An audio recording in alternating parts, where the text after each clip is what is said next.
창세기 4장 7절 말씀 보겠습니다.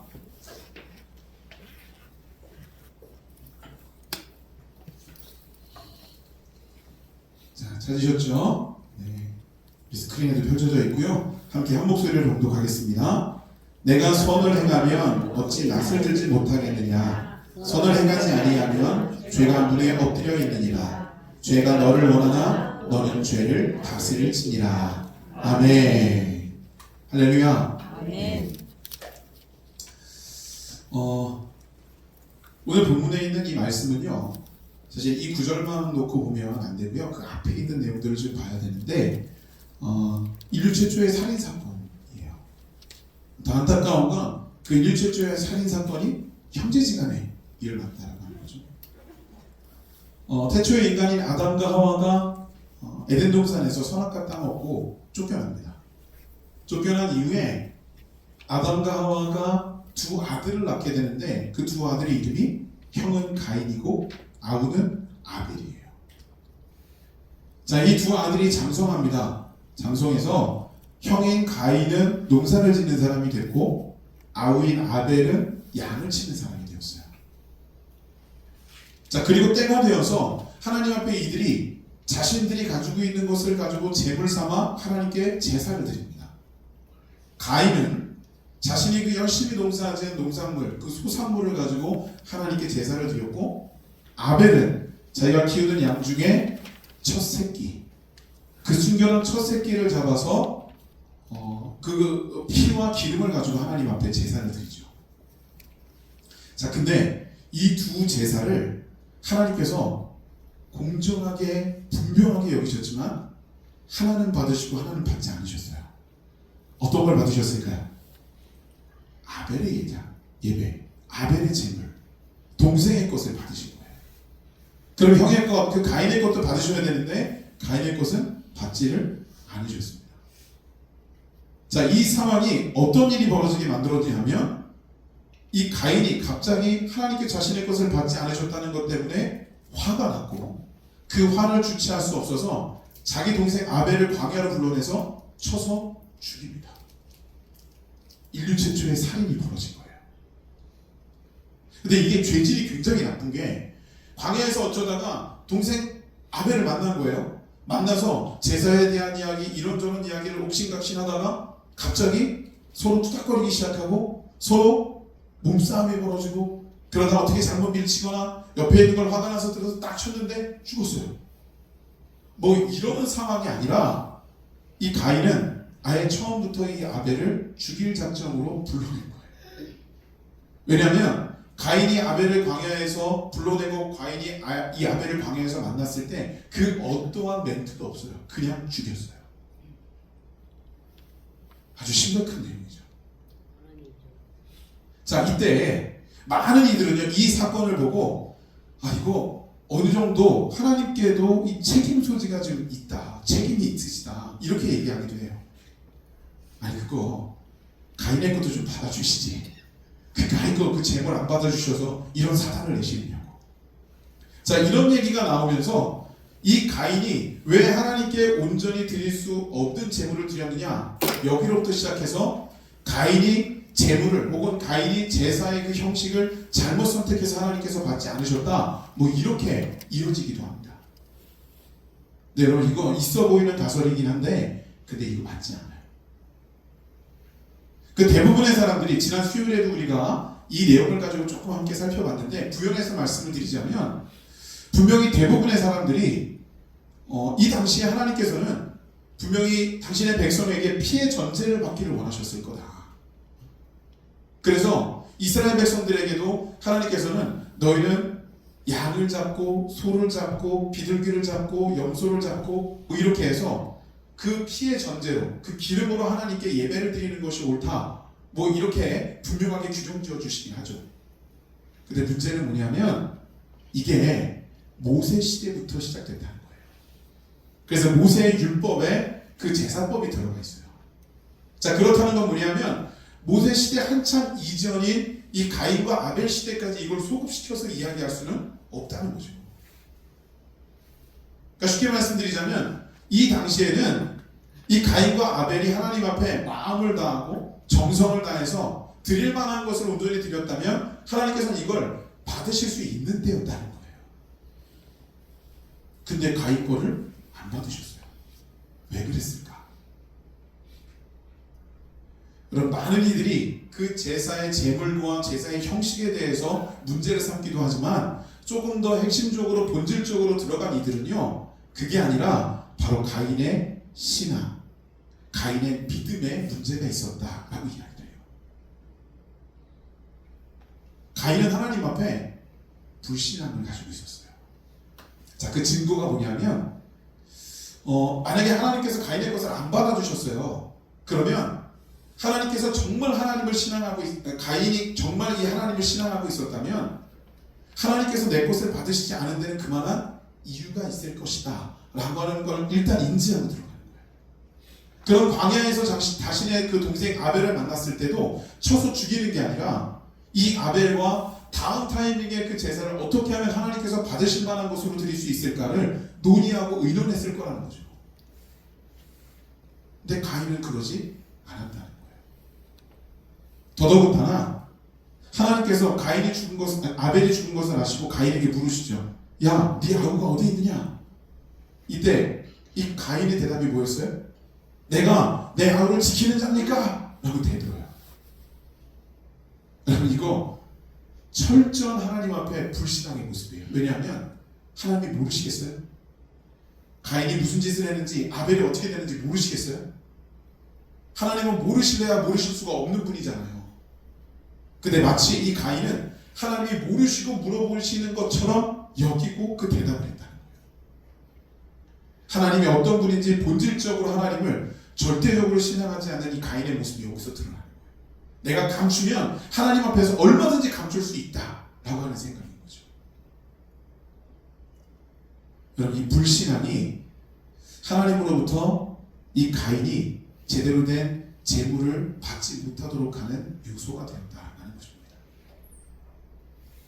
여러분, 생각해 보세요. 가인이 하나님 앞에 불신앙으로 제대로 예배를 드리지 못하고 재물을 드리지 못했어요. 그러면 그로 인해서 벌어진 사건이 무엇일까? 관계가 와르르 무너져 버렸어요. 관계가 깨져버린 거예요. 근데 이게 단순히 가인과 아벨의 관계, 가인의 시대의 관계로만 끝난 게 아니라 이게 그 이전 세대부터 이어져 내려온 거고 그 이후 세대에도 오늘날까지 계속 이어져 내려오고 있다는 거예요. 여러분, 아담과 하와를 보세요. 아담이 처음에 하나님께서 그 아담에게 하와를 보내주셨을 때 뭐라고 고백을 해요? 이는 내 뼈 중에 뼈요 살 중에 살이라 라고 하는 거예요. 이게 얼마나 사랑스러움 이렇게 고백하겠어요. 이거 바꿔 말하면 뭐냐면 저 여인과 나는 하나다 라고 하는 거예요. 아직까지 저도 제 아내한테 그런 고백 못 해봤어요. 여러분, 쉽지 않은 고백이거든요. 근데 너무나도 사랑스럽고 너무나도 감사하니까 이 아담이 하나님 앞에 이런 고백을 한 거예요. 근데 아담이 선악과를 따먹고 죄가 그 안에 들어오니까 어떻게 말이 바뀌는 줄 아세요? 창세기 3장 끝부분에 보면요, 이 아담이 그 하와를 빗대어서 이렇게 말합니다. 하나님 당신께서 주신 이 여자가 이렇게 얘기해요. 마치 전혀 남을 대하고 남에게 이야기하는 것처럼. 그리고 자기가 선악과 따먹은 모든 책임과 모든 원망을 그 하와에게 다 쏟아붓습니다. 소위 말해 부부관계가 깨진 거예요. 자, 이런 이 아담과 하와의 관계의 깨짐으로 인해서 그 이후에 그의 자녀였던 가인과 아벨도 그 형제지간의 살인사건을 통해서 그 관계가 깨져버린 거예요. 그리고 좀 전에도 말씀드렸다시피 오늘날에 이어지면서 계속해서 그 관계는 깨져왔다는 거예요. 근데요, 여러분, 가장 심각하게 깨진 관계는요, 인간 대 인간 사이에서의 관계가 아니라 하나님과 인간 사이에서 관계가 깨져버렸다. 아담이 한 행동 때문에, 가인이 했던 그 행동 때문에 하나님과의 관계가 깨진 거예요. 자, 그러면 하나님과 깨져버린 이 관계는 회복이 불가능할까요? 네. 원래는 불가능한 거예요. 근데 하나님께서 그걸 그냥 놔두지 않으시고 예수 그리스도를 이 땅에 보내셔서 그 관계를 수습하시고 봉합하셨어요. 그리고 우리가 그 예수 그리스도를 통해서 구원받도록 만드셨다는 거예요. 근데 예수님께서 이 땅에 오셔서 우리의 구원을 이루어 주시면서 또 한 가지 근본적인 계명을 우리에게 던져주셨는데 그게 뭐냐면 바로 사랑이라고 하는 거예요. 그 사랑을 어떻게 표현하냐면 너희는 하나님을 사랑하고 내 이웃을 내 몸과 같이 사랑하라 라고 말씀하세요. 자, 여기 이 구절 안에 사실은 두 가지가 아니라 세 가지 사랑이 묻어 있는 거예요. 처음에는 근본적으로 하나님을 사랑하고 당연한 일이죠. 그 다음이 뭐였어요? 내 이웃을 내 몸과 같이 사랑하라예요. 근데 내 이웃을 내 몸과 같이 사랑하라 했을 때 내 몸을 사랑하는 것이 먼저 전제가 돼야 이게 가능해진다는 거죠. 그래서 하나님을 사랑하고 그 다음에 나를 사랑하고 그 다음에 내 이웃을 내 몸과 같이 사랑하는 것으로 이어지는 거예요. 여러분, 이 사랑이 온전해질 때 우리는 회복을 경험하게 된다는 거죠. 근데 여러분, 사랑하는 게 쉽진 않잖아요. 사랑하세요. 그런다고 사랑이 되나요? 여러분, 우리 옆에 분 보고 한번 사랑합니다 하고 고백해보세요. 우리가 자주 하는 고백이긴 한데 사랑합니다. 네. 여러분, 진심이 느껴지세요? 막? 여러분, 사랑하는 게 쉽지 않아요. 왜 쉽지 않냐면 여러 차례 제가 여러분께 밝혀드렸지만 예수님께서 너희는 서로 사랑하라 그러면서 어디까지로 범주를 설정해 주셨냐면 원수까지라도 사랑하라로 범주를 설정해 주셨거든요. 원수는요, 사랑할 수 없어서 원수인 거예요. 근데 그까지도 사랑하는 거예요. 인간적으로는 불가능하고 불가항력적일 수도 있어요. 근데 여러분, 우리 그리스도인들은요, 그 불가능을 가능케 하는 존재들이다라고 하는 겁니다. 우리가 뭔가 신적인 능력을 지니고 있어서 우리가 그걸 가능케 하는 게 아니라 믿음이라고 하는 것으로 우리 그걸 가능케 할 수 있다라고 하는 거예요. 여러분, 우리 안에 믿음이 있죠? 그러면 우리는 충분히 가능한 거예요. 옆에 있는 분에게 주의 사랑으로 사랑합니다라고 고백한 그 내용이 진짜일 수 있는 거예요.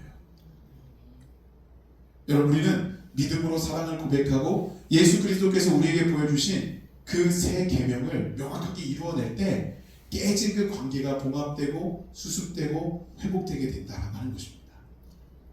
그럼 가장 먼저 회복시켜야 되는 관계가 어떤 관계일까요? 내 남편과의 관계? 내 자녀와의 관계? 내 친구와의 관계인가요?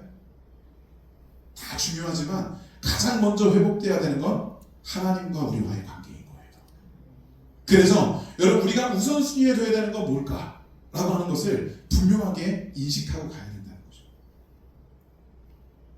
친구와 만남을 위해서, 가족과 행사를 위해서 다 좋습니다. 근데 그보다 먼저 우선시켜야 되는 게 뭐예요? 예배인 거예요. 아, 그러면 가족 모임도 가지 말고 모두 하지 말고 이러는 소리 아닌가? 아니에요, 여러분. 그러는 소리가 아니에요. 우리에게 가장 결정적인 순간에 우선순위를 설정하면 과연 우리가 어디에다 둬야 되는가? 라고 하는 거. 여러분, 잠기시라고 하나님께서 저는 아무 짓도 안 했어요. 저는 지금 마이크를 이대로 두고 항상 이런 소리가 나는데 이게 아마 전파 때문에 그런 거라고 생각합니다. 무서운 마이크라서. 예, 아무 짓도 안 했어요. 저는 하나님께 주시는 설교를 좀 줄이라고 하는 건가요? 여러분, 우리는요, 하나님 앞에 하나님과의 그 깊은 관계가 우선이라는 사실을 기억하고 언제나 우선순위를 하나님 앞에 두는 그런 신실한 삶이 되어야만 합니다. 그래서 그렇게 우리가 하나님 앞에 우선순위를 두면 그때 하나님께서도 우리를 바라봐 주신다 이걸까요? 아니, 그렇지 않아요. 여러분, 우리가 이거 오해하시는 건데 내가 하나님 앞에 이런 모습으로 가면 하나님이 나를 바라봐 주신다, 이게 아니에요. 내가 그분 앞에 어떤 모습으로 서 있든 우리는 그분의 자녀인 거예요. 내가 그분 앞에 어떤 상태이건 그분은 나를 선택하시고 나를 이끌어 주신다는 거예요. 여러분, 이게 하나님의 사랑이에요. 우리의 사랑은 하나님께서 우리에게 뭔가 해주시면 하나님 감사합니다 이러고 나가는 게 우리의 사랑이지만 하나님께서 우리에게 주시는 사랑은 그것과 상관없이 주시는 사랑이다라고 하는 거예요. 그러니까 여러분, 우리가 지금 고난 중에 있습니다. 하나님 날 사랑하시지 않는가 봐요. 절대 그렇지 않다는 거예요. 내가 지금 여러 가지로 힘들어요. 하나님 날 사랑하시고 있나요? 분명히 사랑하고 계신다라고 하는 거예요. 여러분, 그 하나님의 사랑을 의심하지 마십시오. 그리고 하나님께서 우리와 함께 하시기에 우리는 얼마든지 하나님 앞에 나아갈 수 있게 된다는 사실을 기억하시고, 여러분, 그 하나님과의 깊은 관계, 그 하나님과의 깊은 그 교제가 우리 예배를 통해, 기도를 통해 온전히 이루어지는 저와 여러분들이 될 수 있기를 간절히 축복합니다. 아멘. 하나님의 사람들로 살아가는 이 한 주간이 되시기를 주의 이름으로 축원합니다. 기도하시겠습니다. 거룩하신 하나님, 감사합니다. 우리 신실하고 복되게 하나님만을 바라며 이 시간에 주님 앞에 나와 있습니다. 우리의 하나님께 드려지는 예배가 우리의 우선순위로 하나님을 설정하며 하나님만을 바라보며 나가겠다는 우리의 고백이 묻어있는 내용이게 하시고, 그 어떠한 것도 세상 가운데 하나님을 대체할 수 없다는 것을 우리가 분명히 깨닫고 고백하며 나갈 수 있도록 인도하여 주시옵소서. 우리가 불신앙 가운데 거하지 않도록 인도하시고, 하나님께서 우리에게 주시는 놀라운 참 평안 가운데 신실한 하나님의 백성다움으로 하나님만을 바라보며 신뢰하며 나가는 우리 모든 영등포의 가족들이 될 수 있도록 인도하여 주시옵소서. 이 시간에 주님 함께 하신 줄로 믿사오며 예수님의 이름으로 기도드렸습니다. 아멘.